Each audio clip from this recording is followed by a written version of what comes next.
Miss Gray Educates, brought to you by Gray Education.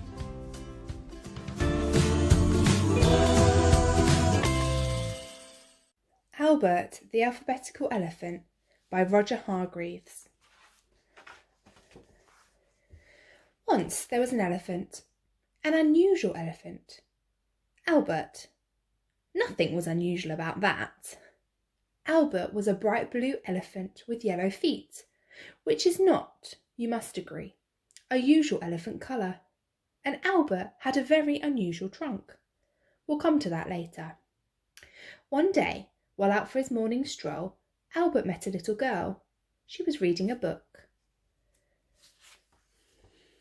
"Hello," said Albert, for he was a friendly elephant. "What are you reading?" "I can't read," said the girl. "I'm looking at the pictures." "Oh," replied Albert. "Then would you like me to teach you the alphabet?" "Alpha what?" replied the girl. "The alphabet," explained Albert, "is all the letters in all the words in your book." And then, do you know what he did? He turned his trunk, his very unusual trunk, into the letter A. "That's the first letter in the alphabet," he said. "A for Albert," he added, "which is my name."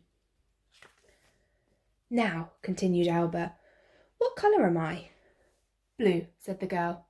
"B for blue," said Albert, and made a B with his trunk. "A for Albert and B for blue," said the girl. "Good for you," chuckled Albert. "Next comes C," said Albert. "And what begins with C?" The girl looked up at the sky, trying to think. "C for cloud," she said. A dog walked by. "D for dog," said Albert. "Woof," said the dog. "D for dog," said Albert, "and E for elephant." "Like you," said the girl. "Exactly," smiled Albert. "Now," said Albert, "what have I got two more of than you?" The girl giggled. "Feet," she said. "F for feet," said Albert. "And if I'm an elephant," said Albert, "what are you?" "A girl," said the girl. Albert made a G. "G for girl," said the girl. Albert grinned.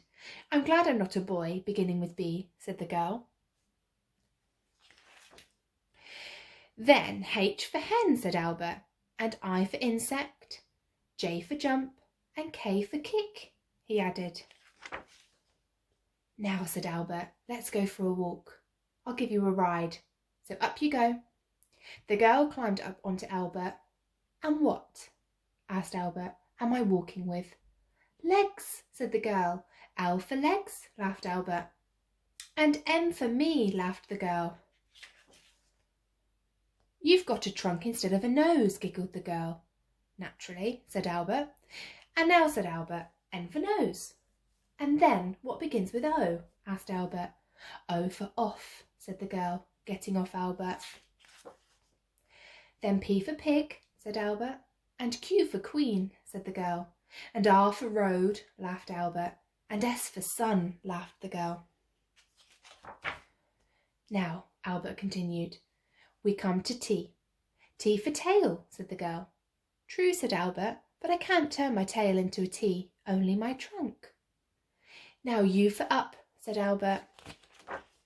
"And then V," said Albert. "V for voice," said the girl. "Well said," said Albert. "Now W," said Albert. "W for worm," said the girl, pointing. "Hello, Willie," said Albert to the worm. "How are you this morning?" "Just finished my breakfast," said Willie. "What do worms have for breakfast?" asked the girl. "Worm flakes," said Willie. "Then X," said Albert. "I can't think of anything beginning with X," said the girl. "Neither can I," confessed Albert, scratching his head. Albert yawned a large elephant-sized yawn. "Y for yawn," said the girl. Albert nodded. He was too sleepy to talk. "What comes next?" asked the girl. No answer. Albert had gone to sleep. "Thank you, Albert," whispered the girl into Albert's big ear. "Thank you for telling me all about the alphabet." Albert, the alphabetical elephant, snored. And the girl went home. Miss Gray Educates, brought to you by Gray Education.